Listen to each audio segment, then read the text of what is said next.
Tuanze somo letu. Kichwa chake cha somo kinasema uumbaji. Uumbaji. Kama unaweka kwenye mabano unaandika siku 7 na matukio 7 katika uumbaji. Siku 7 na matukio 7 katika uumbaji. Hicho ndio kitakuwa kichwa cha somo ambalo tunakwenda kujifunza siku hii ya leo. Somo la uumbaji ndio sura ya kwanza katika maandiko matakatifu. Ndio sura ya kwanza tunalipata katika kitabu cha Mwanzo 1 mpaka Mwanzo 2. Na matukio yote 7 yanapatikana kwenye sura hii ya Mwanzo 1 na Mwanzo 2. Unapata matukio yote ya siku 7. Tunaposema siku 7 na matukio 7, maana yake kila siku kulikuwa na matukio. Kila siku kulikuwa na matukio. Maana yake katika hizi siku 7 hakukuwepo siku ambayo haikuwa na tukio. Yaani katika hizi siku 7 hakuna siku ambayo haina matukio. Na kitabu cha Mwanzo 1 na kitabu cha Mwanzo 2 ni vitabu miongoni mwa vitabu 5 ambavyo viko kwenye Torati. Kwa wale ambao wanakosea kusema, wanasema Agano la Kale, lakini sisi huwa tunaita vitabu vya manabii, sio vitabu vya Agano la Kale. Tunasema vitabu vya manabii. Na sura hii ndio sura ya kwanza. Na Mungu aliona ni vema kwamba mwanadamu ajifunze sura hii ili kwamba asiweze kukosea katika kufanya ibada.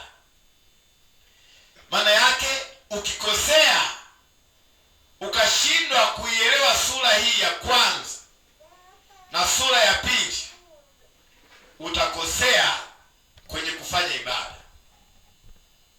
Kwa lazima uelewe tukio na matukio yote ya siku 7 kwa kila siku.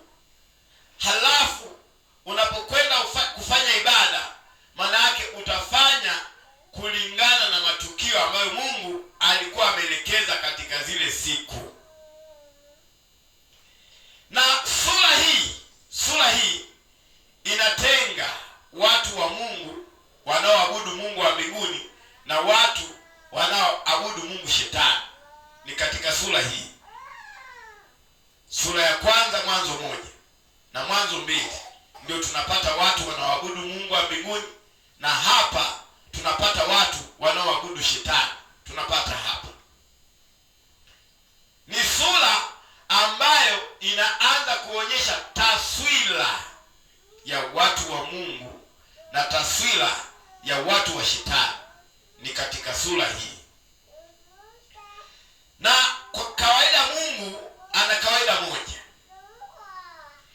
Yeye ukiwa una vitu 10, ukitoa kitu kimoja anahesabu ni 0. Maana anasema katika Yakobo 2:10, kama mtu akaishika sheria yote lakini akakosa katika neno moja, amekosa juu ya yote. Kwa sura hii ya Mwanzo 1 mpaka Mwanzo 2, ukiona kuna mahali fulani umeshakosea, umekosea Biblia yote. Huwezi kupatia hata mara moja. Kwa watu mnisikilize kwa makini kwamba ninachokwenda kukifundisha sio na bahatisha, ni kimeandikwa, na huu ndio ukweli. Na dunia inapokwenda kusikia somo hili na watu wanapokwenda kusikia somo hili, wajue kwamba huu ndio ukweli. tofauti na hapo umeabudu shetani. Jambo hilo ni lazima watu walielewe. Jambo hilo kila anayesikiliza somo hili masaa haya, kila anayetuangalia mahali popote duniani ajue msingi wa Wakristo wote unategemea sana sura hii. Ingawa shetani amefanya bidii sana kuhakikisha watu hawajifunzi sura hii ya kwanza, maana ndio chanzo cha Ukristo wa kumwabudu Mungu na chanzo cha upagani wa kuabudu shetani hapa katika sura hii. Bwana Yesu asifiwe. Kwa Mungu anaposema uumbaji, maana yake ni kuumba. Maana yake ni kutengeneza, ni kufanya kitu katika muonekano fulani. Ndio maana ya uumbaji. Wanadamu wanaumba vitu vingi. Wanadamu wanaumba vitu vingi. Na wakiumba, wakitengeneza, hata kwa mfano haya magari, wanatengeneza magari halafu wanaandika na tarehe ambayo gari hiyo ilitengenezwa, muda ambao hicho kitu kilitengenezwa. Wanadamu, hata mwanadamu akizaa mtoto, mwanamke akizaa mtoto, baba na mama wakizaa mtoto, wanaandika. Siku hizi wanasikia watu wanasema happy birthday, si ndio? Sikukuu za kuzaliwa, si ndio? Tunazo hizi sikukuu. Maana yake mtoto alipozaliwa tarehe hiyo, inawezekana mpaka saa hiyo, tarehe hiyo, mwaka huo, lazima utakuwa unakumbuka. Hata mimi hapa ninakumbuka mwanangu wa kwanza alizaliwa lini, hata kama alikufa miaka mingi iliyopita sana. Mtoto wangu wa kwanza kabisa aliyezaliwa 2008 mwezi wa 5 tarehe 4, nakumbuka. Ni miaka mingi. Kwa hizi tarehe huwa zinakumbukwa kwa kuweka.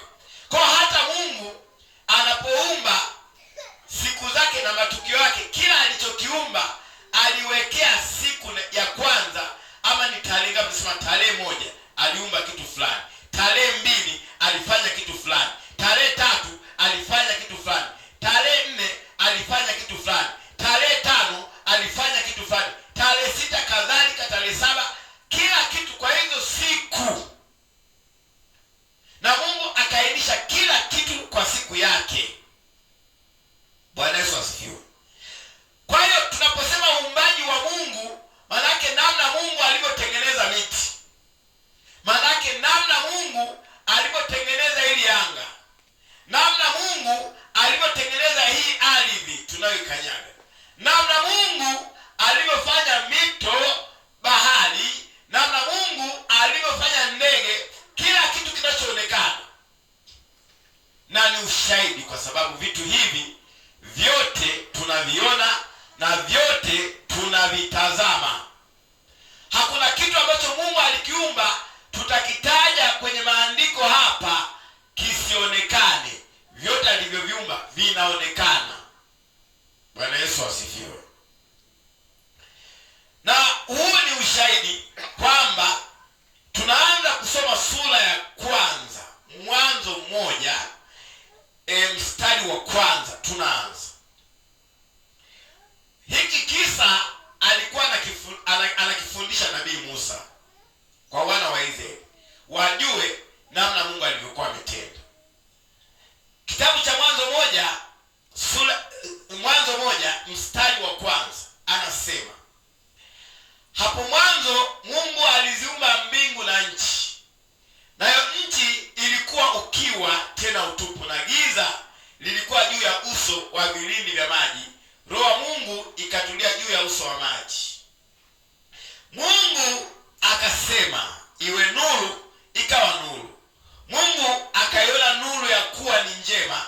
Mungu akatenga nuru na giza.